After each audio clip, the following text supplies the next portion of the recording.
నిన్న వచ్చినప్పుడు బీపీ చాలా ఎక్కువగా ఉండేది. ఆయన హైపర్‌టెన్సివ్ పేషెంట్. కానీ బీపీ చాలా ఎక్కువగా ఉండేది. 200 ఆల్మోస్ట్ 200 దగ్గరగా ఉండేది.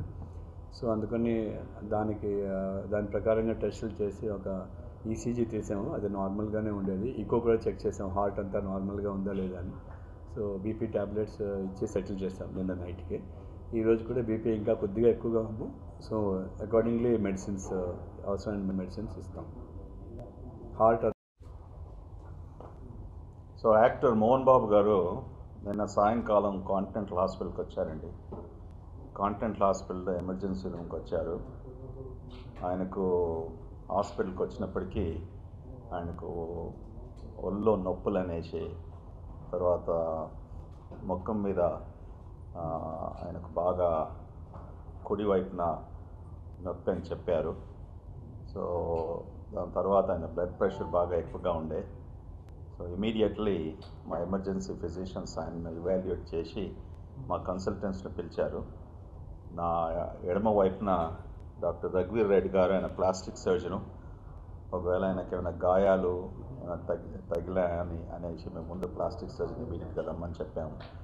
సో వాళ్ళు చూశారు, ఆయన గురించి చెప్తారు. తర్వాత డాక్టర్ మూర్తి గారు, ఆయన కార్డియాలజిస్టు, ఆయన కూడా ఆయన మోహన్ బాబు గారిని ఎమర్జెన్సీ రూమ్ చూశారు. డాక్టర్ జగదీష్ రావు ఇంటర్నల్ మెడిసిన్ డాక్టరు, ఆయన కింద అడ్మిట్ అయి ఉన్నారు. సో అతన్ని ఇమీడియట్లీ సర్వే చేసిన తర్వాత అడ్మిట్ చేశాం హాస్పిటల్లో, బ్లడ్ ప్రెషర్ అంతా స్టెబిలైజ్ చేయడానికి. ఆయనకు ముఖ్యంగా కంప్లైంట్స్ అన్నీ మెడలో నొప్పి, కానీ శరీరంలో నొప్పి, ముఖ్యంగా ఈ కాల్లో నరానికి సంబంధించిన కొద్ది నొప్పులని చెప్పారు. సో దాంతోపాటు ఆయన మానసికంగా బాగా he was very upset. So ఎక్కువగా యాంగ్జైటీతో ఉండేసి మానసిక బాధతో ఉన్నప్పటికీ ఆయన he was not in a frame of mind to understand as to what is going on.